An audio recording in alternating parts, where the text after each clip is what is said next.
Inclusive education यानी कि समावेशी शिक्षा। इस टॉपिक के अंतर्गत हम समावेशी शिक्षा का अर्थ, समावेशी शिक्षा की अवधारणा क्या है, इसकी आवश्यकता क्यों पड़ी, समावेशी शिक्षा का उद्देश्य क्या है, इसका क्या महत्व है, समावेशी शिक्षा की विशेषताएं क्या हैं, इसके सिद्धांत क्या हैं, समावेशी शिक्षा में एक शिक्षक की क्या भूमिका हो सकती है, समावेशी शिक्षा को सफल बनाने हेतु क्या सुझाव हो सकते हैं, इन सभी बातों का अध्ययन करेंगे। तो आइए सबसे पहले हम समावेशी शिक्षा का अर्थ जानते हैं। Inclusive is a word which literally means to include. समावेशी शिक्षा, जैसा कि नाम से ही पता चल रहा है, जो सबको समाहित कर ले, अर्थात ऐसी शिक्षा जो सबके लिए हो, यानी कि हर वर्ग के, हर प्रकार के बच्चों को एक साथ एक विद्यालय में एक ही कक्षा में शिक्षा देना। समावेशी शिक्षा के अंतर्गत अक्षम और दिव्यांग विद्यार्थियों की सक्षम विद्यार्थियों के साथ शिक्षा की व्यवस्था की जाती है। इस प्रकार हम कह सकते हैं कि समावेशी शिक्षा शिक्षा का वह रूप है जिसमें सामान्य विद्यार्थियों के साथ साथ विशेष आवश्यकताओं वाले अक्षम विद्यार्थी भी शिक्षा ग्रहण करते हैं। अब ये विशेष आवश्यकता वाले विद्यार्थी कौन होंगे? विशेष आवश्यकता वाले विद्यार्थी वे होते हैं जो शारीरिक या मानसिक रूप से अक्षम होते हैं और जो अधिगम आसक्त होते हैं। शारीरिक या मानसिक रूप से अक्षम विद्यार्थियों के अंतर्गत वे विद्यार्थी आते हैं जिन्हें देखने में समस्या हो, सुनने में समस्या हो, बोलने में समस्या हो या फिर शारीरिक रूप से अक्षम हो। अधिगम आसक्त के अंतर्गत वे विद्यार्थी आते हैं जिन्हें पढ़ने में समस्या हो सकती है, लिखने में समस्या हो सकती है या फिर गणनाएं करने में समस्या हो सकती है। अब हम समावेशी शिक्षा की अवधारणा को समझेंगे। समावेशी शिक्षा की शुरुआत 1975 में अमेरिका से हुई। समावेशी शिक्षा से तात्पर्य सभी विद्यार्थियों को उनकी ज़रूरतों के अनुसार साधन उपलब्ध करवाकर शिक्षा के समान अवसर प्रदान करना है। समावेशी शिक्षा शारीरिक, मानसिक एवं प्रतिभाशाली तथा विशिष्ट गुणों से युक्त विभिन्न विद्यार्थियों के लिए है, अर्थात एक अधिगम आसक्त विद्यार्थी, दिव्यांग विद्यार्थी, मेधावी और सामान्य विद्यार्थी को एक साथ एक ही कक्षा में शिक्षण करवाया जाता है। एनसीईआरटी ने समावेशी शिक्षा की परिभाषा को इस प्रकार बताया कि धर्म, जाति, लिंग, समाज, परिवार आदि के आधार पर बिना किसी भेदभाव के एक विद्यालय में शिक्षा देना ही समावेशी शिक्षा है। समावेशी शिक्षा की आवश्यकता क्यों पड़ी? समावेशी शिक्षा से पहले एकीकृत शिक्षा प्रणाली शुरू की गई थी, जिसमें सामान्य और विशेष आवश्यकताओं वाले विद्यार्थियों सभी को शिक्षा देने की बात तो की गई, परंतु एकीकृत शिक्षा में अक्षम या दिव्यांग विद्यार्थियों की आवश्यकताओं का विशेष ध्यान नहीं रखा गया।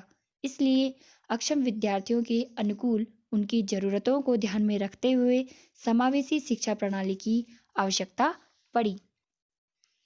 समावेशी शिक्षा व्यवस्था में दिव्यांग विद्यार्थियों को सामान्य विद्यार्थियों के साथ मानसिक रूप से प्रगति करने का अवसर प्राप्त होता है।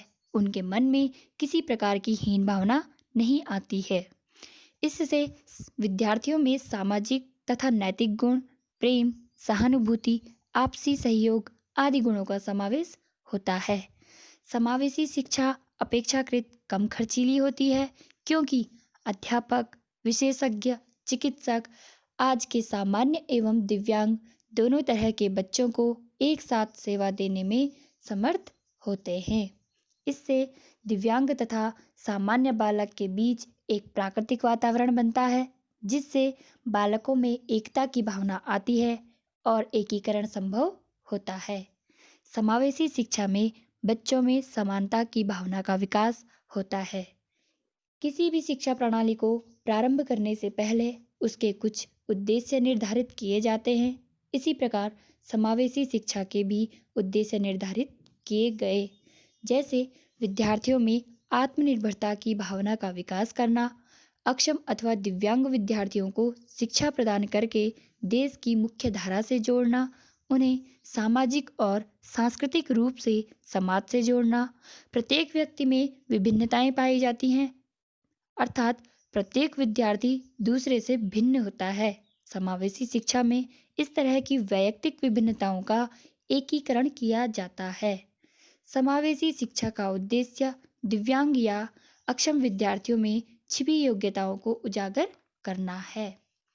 प्रजातांत्रिक मूल्यों के उद्देश्यों को प्राप्त करना भी समावेशी शिक्षा का उद्देश्य है। अक्षम विद्यार्थियों के मन में उत्पन्न होने वाली हीन भावनाओं को दूर करना भी समावेशी शिक्षा का उद्देश्य है। उन्हें जीवन में आने वाली हर प्रकार की कठिनाइयों का सामना करने योग्य बनाना समावेशी शिक्षा का उद्देश्य है। समावेशी शिक्षा का क्या महत्व है? दिव्यांग विद्यार्थियों की आवश्यकताओं को ध्यान में रखते हुए उनके लिए विद्यालयों में रैंप की सुविधा उपलब्ध कराई जाती है, जिससे उन्हें अनुकूल वातावरण प्राप्त होता है और उन्हें आने जाने में किसी भी प्रकार की असुविधा नहीं होती है। सामान्य विद्यार्थियों के साथ शिक्षा ग्रहण करते हुए उनके मन में किसी भी प्रकार की हीन भावना उत्पन्न नहीं होती है। यह कम खर्चीली और लाभदायक है, जैसा कि पहले भी चर्चा कर चुके हैं। सामान्य विद्यार्थियों के साथ साथ दिव्यांग विद्यार्थियों की प्रमुखता आवश्यक है, जिससे उनमें समानता की भावना बनी रहती है। इसके माध्यम से सामाजिक मूल्यों, नैतिक गुण आदि का विकास होता है। अब हम चर्चा करेंगे समावेशी शिक्षा की विशेषताओं पर। यह शिक्षा दिव्यांग विद्यार्थियों को सामान्य विद्यालयों में सामान्य बालकों के साथ प्रदान की जाती है। इस शिक्षा के माध्यम से अधिगम आसक्त व दिव्यांग विद्यार्थियों को शिक्षा प्राप्त करने का पर्याप्त विस्तृत क्षेत्र प्राप्त होता है। जो सुविधाएं सामान्य विद्यार्थियों को प्राप्त होती हैं, वे सुविधाएं अक्षम या दिव्यांग विद्यार्थियों को भी प्राप्त होती हैं। शारीरिक या मानसिक रूप से अक्षम विद्यार्थियों के लिए विशेष प्रकार की सुविधाओं की व्यवस्था की जाती है। सामान्य और अक्षम विद्यार्थियों में आपस में सूझबूझ का विकास होता है। अब समावेशी शिक्षा की कुछ सिद्धांतों को समझ लेते हैं। व्यक्तिगत रूप से भिन्नता। इसमें व्यक्तिगत भिन्नताओं के अनुसार छात्रों को समावेशी शिक्षा प्रदान की जाती है। माता पिता द्वारा सहयोग होना अति आवश्यक होता है। समावेशी शिक्षा का मुख्य सिद्धांत भेदभाव रहित शिक्षा है।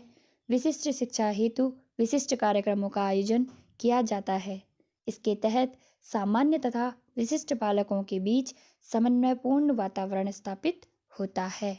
अब समावेशी शिक्षा में एक शिक्षक की क्या भूमिका होनी चाहिए, इस पर चर्चा करेंगे। एक शिक्षक को कक्षा में सामान्य और अक्षम बच्चों के बीच तालमेल बैठाना चाहिए। उनमें समायोजन क्षमता का विकास करना चाहिए। क्लास के मैनेजमेंट की व्यवस्था करना, जैसे वहाँ पर उचित लाइट की व्यवस्था करना और बैठने के लिए अनुकूल व्यवस्था, शिक्षण सामग्री की व्यवस्था करना आदि। सामान्य और अक्षम दोनों प्रकार के बच्चों को सामाजिक जीवन के लिए तैयार करना।